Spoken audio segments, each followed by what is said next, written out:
Luces, cámaras, silencio. Mientras el público aplaudía a sus ídolos del cine de oro mexicano, detrás del telón se movían otras historias, pactos en la sombra, temperamentos explosivos y un poder que, muchas veces, se ejercía sin freno. Esta no es la versión brillante que llegó a las marquesinas, es el reverso de la postal. Hoy abrimos el archivo incómodo, figuras veneradas que, lejos de la pantalla, dejaron una estela de polémica, abusos de influencia y contradicciones que aún dividen opiniones. Si creías conocerlos, prepárate, lo que sigue te hará mirar sus películas con otros ojos. Mario Moreno Cantinflas, el ícono frente al poder. En pantalla, era el desamparado ingenioso que le volteaba la tortilla al poderoso. Fuera de cuadro, sus críticos lo pintaron distinto, un hombre hábil para la diplomacia privada, cercano a salones donde se decidían presupuestos, concesiones y favores.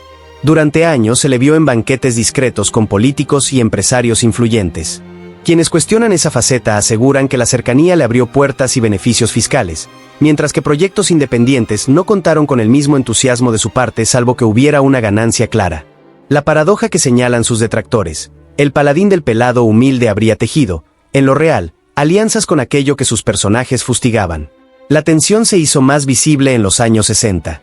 En medio de protestas y efervescencia social, guardó prudente silencio y, cuando habló, lo hizo, según sus críticos, en sintonía con el discurso oficial, priorizando orden sobre disenso.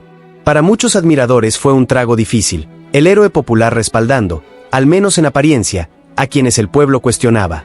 También hubo testimonios de colegas que lo veían como un negociador implacable, contratos selectos, protecciones, veto tácito a causas que no le convenían. Esa lectura dibuja a un Moreno pragmático, más operador que insurgente, cuidando su emporio y su imagen internacional mientras la pantalla seguía celebrando al justiciero de barrio. ¿Hipocresía o realismo político?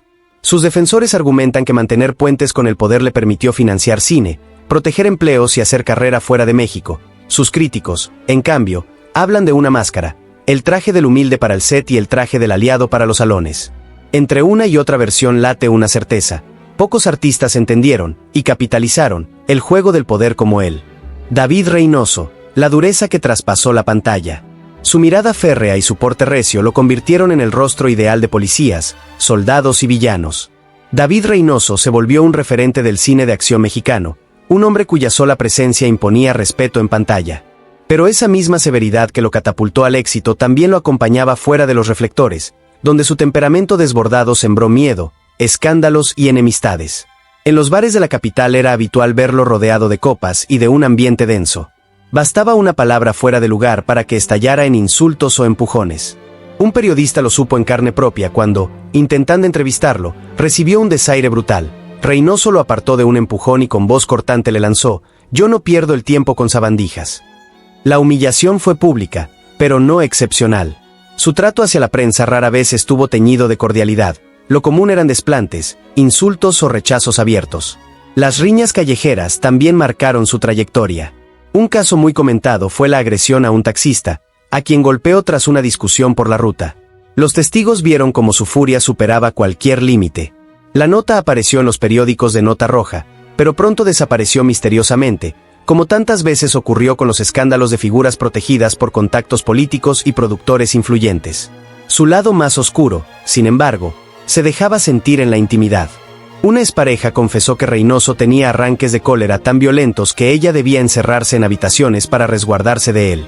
Nunca hubo denuncias oficiales, pero en los pasillos de la industria todos sabían que era peligroso enfrentarlo en un mal día. El silencio se imponía más por miedo que por respeto. Lo inquietante es que él mismo parecía disfrutar esa fama. En una entrevista, cuando le preguntaron por su carácter incontrolable, respondió con un cinismo escalofriante: «Si me temen, es porque lo merecen». Una sentencia que sonaba menos a justificación y más a advertencia. Así, Reynoso no solo quedó en la memoria como el villano de rostro implacable en el celuloide, sino también como un hombre que convirtió su vida real en un reflejo de sus papeles, golpes, intimidaciones y un legado marcado por el miedo. Mauricio Garcés, el galán que confundió conquista con poder. Traje impecable, perfume caro, cigarro en mano y frases inolvidables. Así era Mauricio Garcés en pantalla, el seductor por excelencia, el hombre que parecía dominar el arte del encanto como nadie. Las mujeres suspiraban con solo verlo aparecer en escena y los hombres lo imitaban como modelo de sofisticación. Pero detrás de esa fachada de caballero irresistible se escondía una obsesión peligrosa, Garcés no aceptaba el rechazo, y su vida privada fue un desfile de conquistas forzadas, chantajes y humillaciones que el público nunca conoció. En las fiestas privadas de productores y empresarios, él siempre era el centro de atención. Pero no por carisma, sino por la incomodidad que generaba entre las actrices jóvenes, que lo evitaban a toda costa. Sabían que acercarse demasiado significaba exponerse a sus insinuaciones insistentes. Una de ellas relató años después, en sus memorias, que Garcés pasó una noche entera siguiéndola por el salón, murmurándole con tono burlón: «Tarde o temprano todas caen». Ella logró escapar, pero no sin antes escuchar la amenaza: «Si sigues haciéndotela difícil, jamás tendrás un papel importante».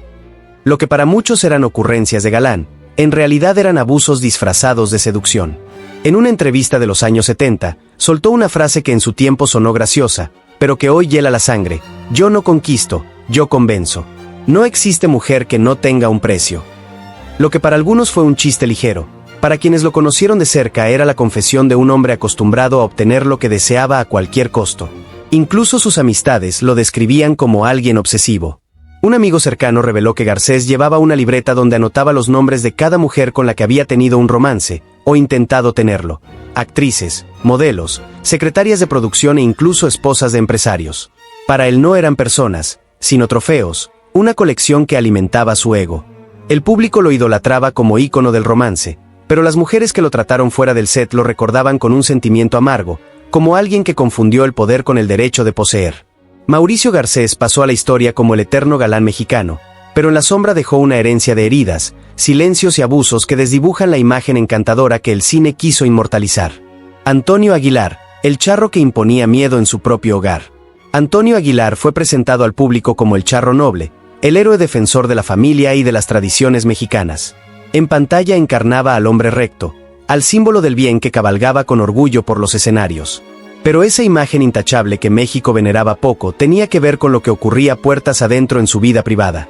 Quienes convivieron con él aseguran que era un hombre de carácter explosivo, con una obsesión desmedida por tener el control absoluto. Controlaba sus películas, su música, sus giras, y también a su familia. Su esposa, la inolvidable Flor Silvestre, vivió años bajo la sombra de silencios obligados. Se decía que Aguilar no toleraba contradicciones en casa. Cuando ella intentaba opinar sobre proyectos o cuestionar alguna decisión, él respondía con frases frías que helaban el ambiente: «Aquí el único que decide soy yo». Incluso sus propios hijos reconocieron en entrevistas que crecieron bajo un régimen severo, donde la voz de su padre era la única que contaba. Era un hogar en el que el respeto no se pedía, se imponía. Pero la doble moral de Aguilar no terminaba ahí.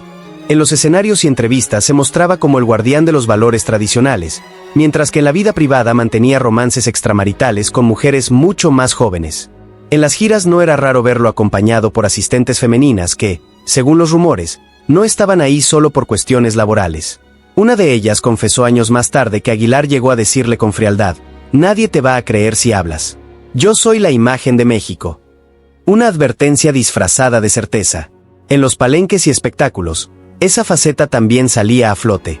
Testigos recuerdan un episodio en el que discutió con uno de sus músicos después de que éste defendiera a una muchacha del equipo que Aguilar trataba con brusquedad. La respuesta del charro fue tajante: lo despidió esa misma noche diciéndole: «Aquí no necesito héroes, ya hay uno, y soy yo».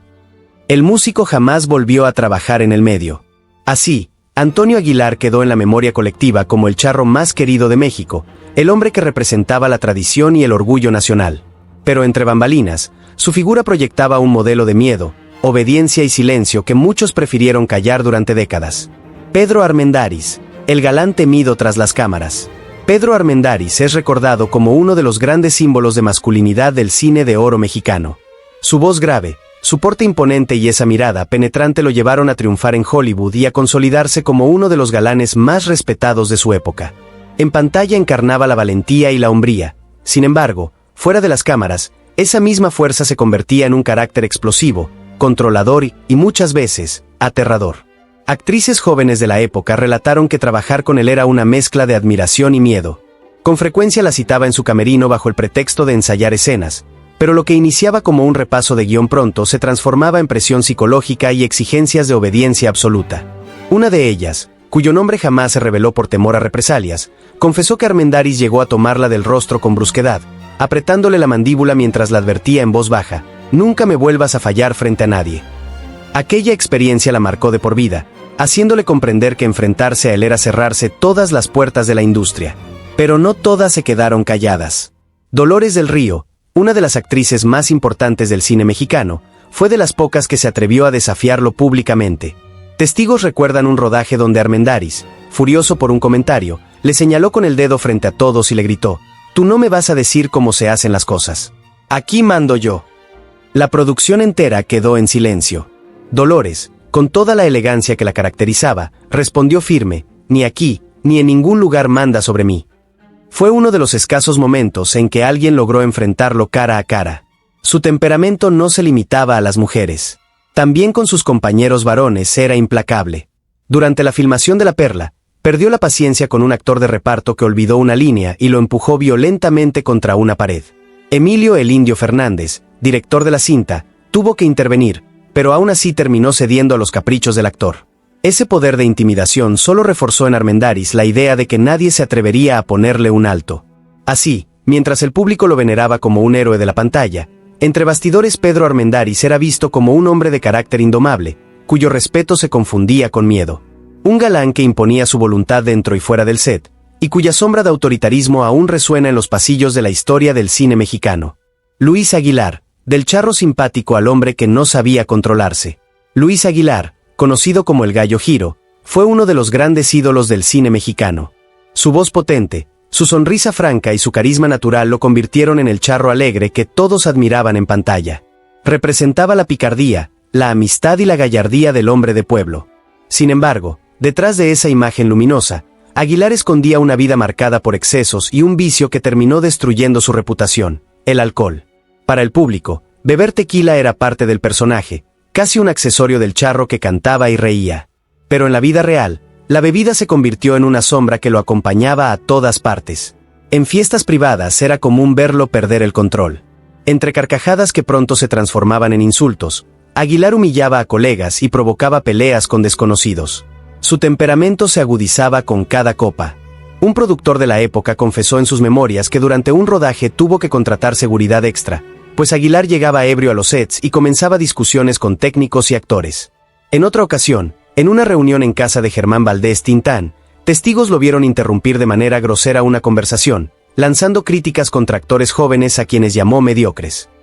El ambiente se tensó hasta que Tintán, con su ingenio característico, trató de calmarlo diciendo: «Luis, cantas mejor de lo que insultas». La frase quedó como una anécdota célebre, pero Aguilar jamás pidió disculpas. Lo más preocupante era cómo su comportamiento afectaba a las mujeres que lo rodeaban. Varias actrices reconocieron en privado que evitaban coincidir con él en reuniones sociales, pues cuando bebía se volvía insistente, invasivo e incapaz de aceptar un no como respuesta. Lo que para el público era un charro simpático y caballeroso, para muchas mujeres fue un hombre incómodo y hasta temible. El alcohol no solo deterioró su vida personal, sino también su carrera.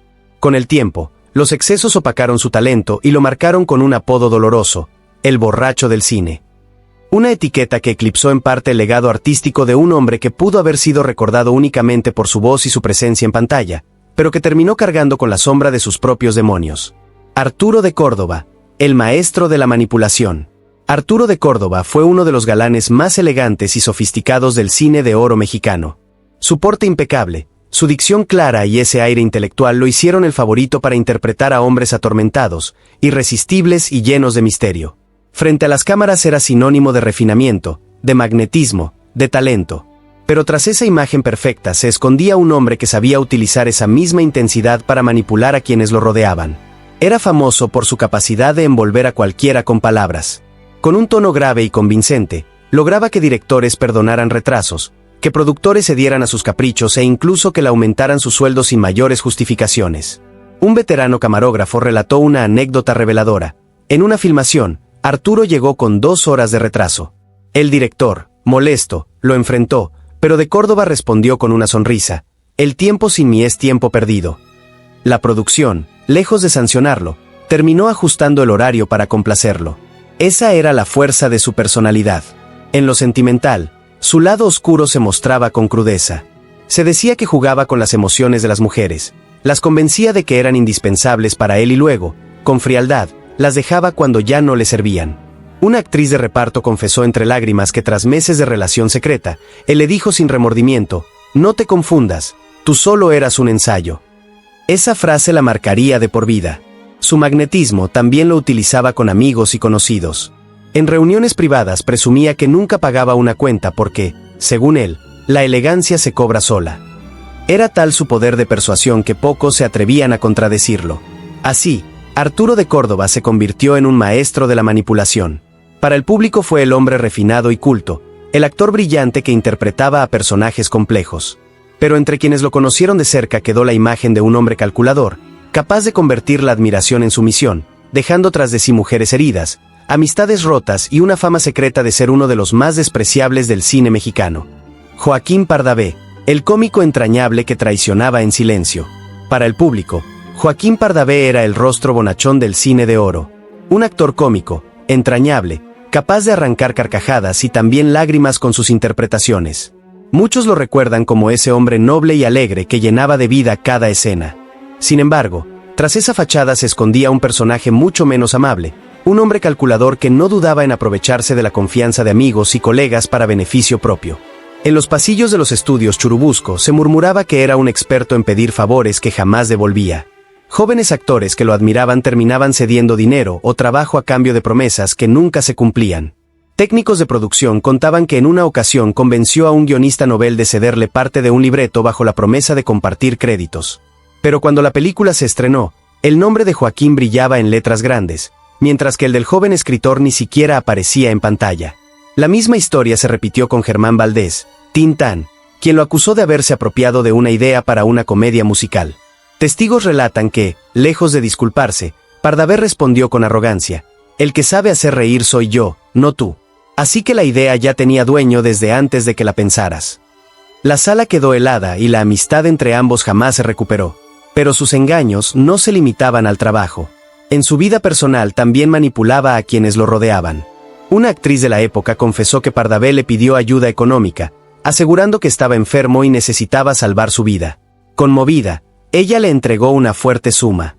Tiempo después descubrió que el dinero había sido gastado en apuestas. Humillada, solo alcanzó a decir: «Me hizo sentir que estaba salvando una vida, cuando en realidad solo financiaba su vicio». Así, mientras las audiencias lo idolatraban como un hombre noble en pantalla, sus colegas lo veían como un traidor capaz de romper amistades y manipular a cualquiera con tal de obtener un beneficio. Joaquín Pardavé fue amado por millones, pero despreciado por quienes lo conocieron de cerca. Ramón Gay, el galán seductor convertido en depredador. En la pantalla grande, Ramón Gay era la viva imagen del galán mexicano, elegante, misterioso y con un porte que deslumbraba a las audiencias femeninas. Durante los años 50 se convirtió en uno de los rostros más admirados del cine, participando en cintas de drama, romance e incluso terror. Su mirada penetrante y su estilo refinado parecían irresistibles. Pero tras esa fachada de seducción se ocultaba un comportamiento inquietante que lo convirtió en una de las figuras más cuestionadas de su generación. Era conocido entre productores que, en cada rodaje, pedía con insistencia ser acompañado por actrices debutantes. La excusa era que quería frescura en escena, pero la realidad era mucho más turbia. Buscaba mujeres jóvenes, inexpertas y vulnerables que no tuvieran la fuerza suficiente para enfrentarlo. Una de ellas reveló años después que Gay la citó en privado bajo la promesa de darle un papel protagónico. Al llegar, lo único que encontró fueron insinuaciones directas y una advertencia fría: «Si no aceptas, no tendrás futuro en el cine». El caso más sonado ocurrió en los camerinos, cuando Abel Salazar lo sorprendió discutiendo con una joven actriz que salió llorando del lugar. Indignado, Salazar lo enfrentó. Pero Ramón Gay, con desdén, soltó una frase que heló a todos los presentes: «Así funciona este medio. El que no soporta la presión, se queda fuera». Aquella joven jamás volvió a protagonizar una película. Su manipulación no se limitaba al plano sexual. También jugaba con el dinero y las ilusiones. Invitaba a actrices novatas a cenas lujosas para después pedirles inversiones en supuestos proyectos que nunca se concretaban. Cuando ellas reclamaban, respondía con cinismo: «El costo de estar cerca de un galán como yo es más alto de lo que imaginas». El público lo recordaba como el hombre encantador que encarnaba al amante ideal, pero en la intimidad de la industria era visto como un depredador que usaba su fama para explotar a quienes apenas comenzaban. Ramón Gay construyó un legado de galán irresistible en pantalla, pero fuera de ella dejó cicatrices y desconfianza, convirtiéndose en un símbolo de cómo el poder y el ego pueden pervertir incluso al actor más admirado. Julián Soler, el ídolo de apellido poderoso y negocios turbios. Pertenecer a la dinastía Soler era, por sí mismo, un sello de prestigio dentro del cine mexicano. Julián Soler, actor y director, supo ganarse el respeto del público con su talento versátil, capaz de moverse entre la comedia, el drama y la dirección. Para el espectador era un hombre honorable, el heredero de un apellido intachable. Pero entre bambalinas, su fama tenía un matiz mucho más oscuro, el de un hombre calculador que no dudaba en usar la confianza de sus colegas como moneda de cambio. En los años 50, cuando varios actores buscaban independencia de las grandes productoras, Soler apareció como un supuesto salvador.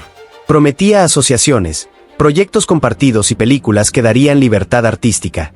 Jóvenes actores, llenos de sueños, confiaron en su palabra e invirtieron dinero. Sin embargo, aquellos proyectos jamás vieron la luz.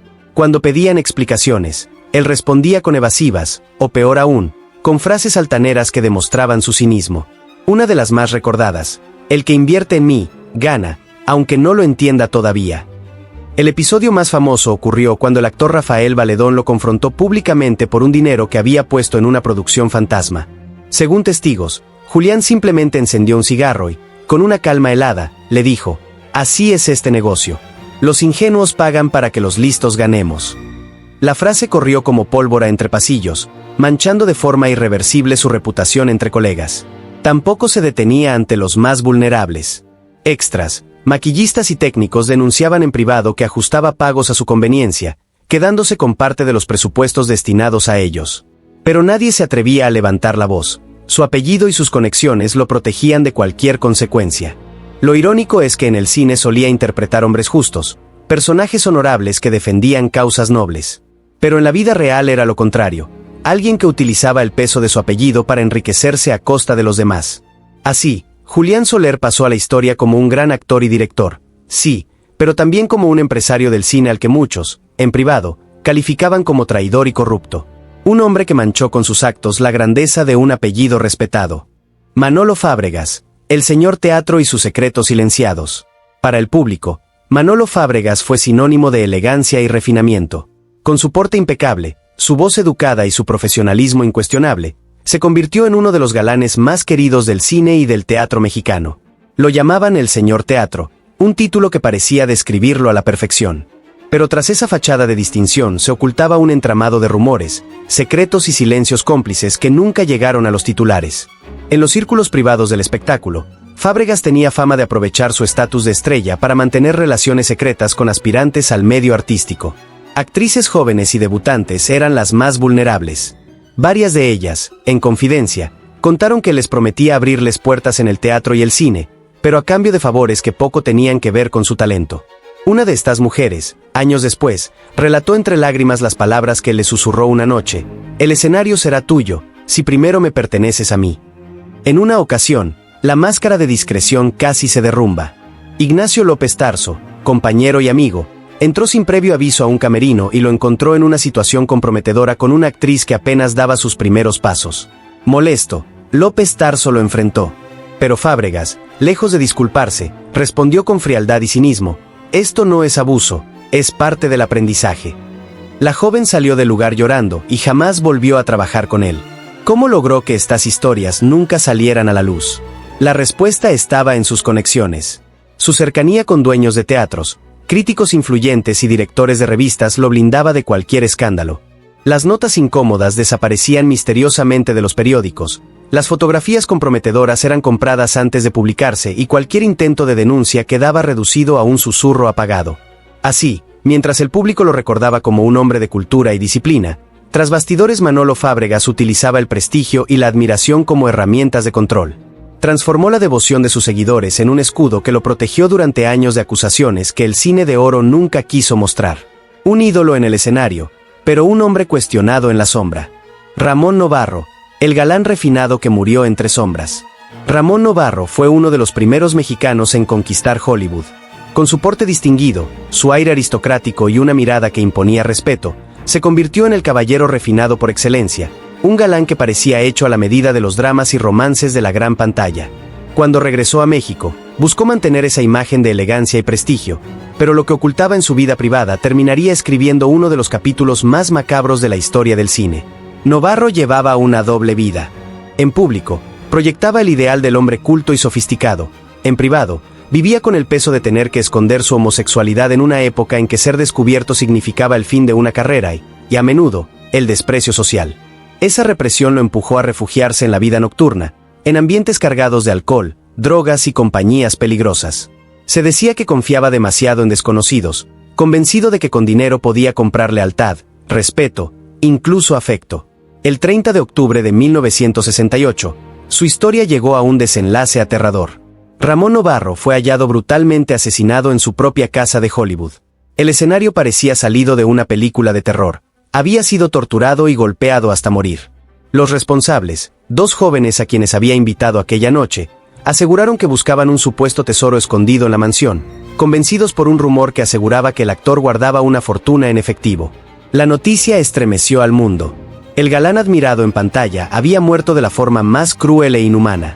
Pero lo que más perturbó fueron las versiones que comenzaron a circular después. Algunos colegas insinuaban que aquello no fue un simple robo, sino un ajuste de cuentas. Que Novarro sabía demasiado sobre la vida oculta de políticos y productores influyentes, y que su silencio se había convertido en un riesgo. La prensa, sin embargo, se limitó a repetir la versión oficial, dejando enterradas las sospechas de una conspiración mucho más grande. De esa manera, Ramón Novarro pasó de ser un ídolo internacional a una leyenda trágica. Un hombre que vivió entre luces y sombras, que en pantalla parecía invencible, pero en la vida real fue víctima de un mundo que nunca lo aceptó tal como era. Su final no solo expuso lo más cruel de la sociedad de su tiempo, sino también los secretos oscuros que la industria siempre quiso ocultar. Jorge Mistral, el galán atrapado por las deudas y la desesperación. Jorge Mistral, nacido en España pero convertido en uno de los grandes galanes del cine mexicano, era la imagen del hombre elegante y cosmopolita.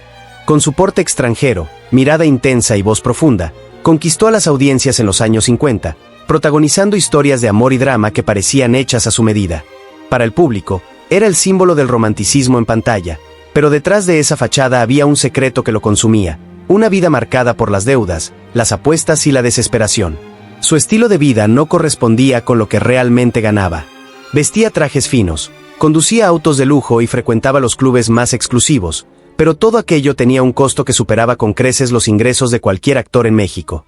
Para mantener esa fachada, Mistral comenzó a moverse en los círculos más turbios de la capital, apuestas clandestinas, préstamos usureros y relaciones con personajes vinculados al bajo mundo. Los rumores eran constantes. Se decía que gastaba lo que no tenía y que tarde o temprano alguien le pasaría la factura. Una de las anécdotas más repetidas contaba que en un club nocturno de la colonia Roma fue enfrentado por un conocido mafioso que, delante de todos, le gritó: «A tus fans los podrás engañar, pero a mí me pagas o no trabajas más». La escena nunca apareció en los periódicos, pero corrió como fuego entre actores y productores, quienes entendieron que Mistral estaba jugando un juego demasiado peligroso. Lo más doloroso era que su desesperación lo llevó a aprovecharse incluso de quienes confiaban en él. Una actriz de reparto confesó años después que Mistral le pidió dinero con la promesa de incluirla en una película. La mujer, ilusionada, aceptó, pero el papel nunca llegó. Cuando se atrevió a reclamarle, él respondió con frialdad: «Considéralo una inversión en tu carrera, aunque no lo veas reflejado ahora». Aquella traición marcó a la joven, que terminó abandonando el medio. El final de Jorge Mistral fue tan trágico como inevitable. Hundido en una espiral de amenazas, deudas y depresión, ya no pudo sostener la doble vida. En 1972, incapaz de encontrar salida, decidió quitarse la vida. La versión oficial habló de problemas emocionales, pero entre pasillos de la industria se murmuraba que lo habían presionado demasiado, que las deudas y las amenazas ya eran insoportables, y que su suicidio fue también un grito de desesperación. Así, el hombre que en pantalla era el galán internacional terminó sus días atrapado entre la ambición, el crimen y sus propios fantasmas. Jorge Mistral quedó para la historia como un símbolo de éxito, sí, pero también como un recordatorio de cómo la fama puede convertirse en la máscara de una vida en ruinas. Carlos López Moctezuma, el villano en pantalla, y fuera de ella. Carlos López Moctezuma es recordado como uno de los antagonistas más imponentes del cine de oro. Su rostro severo, su voz dura y su presencia intimidante lo convirtieron en el villano perfecto, aquel que el público odiaba en pantalla, pero cuya calidad actoral nadie podía negar. Sin embargo, Lo inquietante es que ese personaje que tanto interpretó no se quedaba en la ficción, también se filtraba en su vida real. Dentro de la industria, Moctezuma era conocido por su carácter inflexible y su habilidad para imponerse. Su cercanía con políticos de alto rango lo hacía prácticamente intocable. Mientras otros actores tenían que conformarse con lo que les ofrecían, él podía rechazar papeles, exigir aumentos desproporcionados o incluso vetar a compañeros de reparto si algo no le agradaba. Bastaba una llamada suya para que un proyecto se viniera abajo o para que un productor reconsiderara sus decisiones. Los testimonios entre colegas pintan un panorama incómodo. En una ocasión, se le vio salir de un despacho de la Secretaría de Gobernación acompañado de un funcionario de alto nivel. Días después, un actor que había discutido con él quedó fuera de una película sin explicación alguna. Moctezuma, con cinismo, llegó a decir entre amigos: ser villano en el cine ayuda, pero ser amigo de los de arriba ayuda mucho más. Esa frase, repetida en pasillos y camerinos, reforzó la imagen de un hombre temido, al que nadie se atrevía a desafiar. La prensa también parecía protegerlo. Mientras otros colegas eran exhibidos por sus escándalos, cualquier nota negativa sobre López Moctezuma desaparecía misteriosamente de los periódicos. Una actriz de reparto relató años más tarde que, tras acusarlo de trato humillante durante un rodaje, su testimonio jamás se publicó, y poco después dejó de recibir llamadas de trabajo. Así, mientras el público lo admiraba como un actor brillante que daba vida a los villanos más memorables, sus colegas lo recordaban como un hombre capaz de destruir carreras gracias a sus influencias políticas. Carlos López Moctezuma fue el antagonista perfecto en pantalla, pero también uno de los más temidos tras bambalinas, un villano que usó el poder real para mantener su lugar de privilegio. Wolf Rubinskis, el villano dentro y fuera del set. Wolf Rubinskis, nacido en Letonia y forjado en México, llegó huyendo de la guerra para reinventarse como luchador, boxeador y más tarde, actor. Su imponente físico y su mirada desafiante lo convirtieron en el antagonista ideal del cine de oro mexicano. En pantalla era cruel, intimidante y despiadado, pero lo perturbador es que esa actitud no se limitaba a la ficción. En la vida real también cargaba con un aura de peligro. Quienes lo conocieron de cerca recuerdan que era cliente habitual de cabarets y bares de la capital. Pero no solo asistía como espectador. Se decía que ahí hacía negocios turbios con dueños de antros vinculados a las apuestas ilegales y al crimen. Un actor veterano llegó a confesar que lo vio cerrar tratos con personas que nada tenían que ver con el espectáculo, sino con préstamos y negocios en la sombra. En una ocasión, en un club de la colonia Guerrero, testigos narran que Rubinskis discutió con un empresario que le debía dinero de apuestas. Sin titubear, lo tomó del cuello y lo levantó frente a todos, mientras le gritaba: «Aquí o en cualquier lugar me pagas, pero conmigo no te atrasas». El hombre, aterrorizado, pagó esa misma noche. El episodio nunca salió en los periódicos, pero el rumor corrió por la industria como pólvora. Con las mujeres, su fama tampoco era mejor. Varias bailarinas de cabaret relataron que el actor las trataba como si fueran parte de su colección personal. Si alguna lo rechazaba, él se encargaba de que ningún empresario volviera a contratarlas. Una de ellas llegó a declarar años más tarde que Wolf le dijo con voz fría: «Si no estás conmigo, no estarás con nadie». Más que una insinuación, fue una amenaza. El público lo adoraba como el villano al que todos amaban odiar en la pantalla grande. Pero en la intimidad, sus compañeros lo describían como alguien rodeado de violencia, deudas y favores oscuros. Para muchos, Wolf Rubinskis no fue solo un actor de cine, sino un hombre peligroso, al que se le tenía respeto y, sobre todo, miedo. Y así, tras recorrer estas historias, descubrimos que detrás del brillo del cine de oro se escondía un universo de sombras. Actores que el público idolatraba como héroes, galanes o referentes de la tradición mexicana, en realidad llevaban vidas marcadas por la hipocresía, la manipulación, la violencia y los excesos.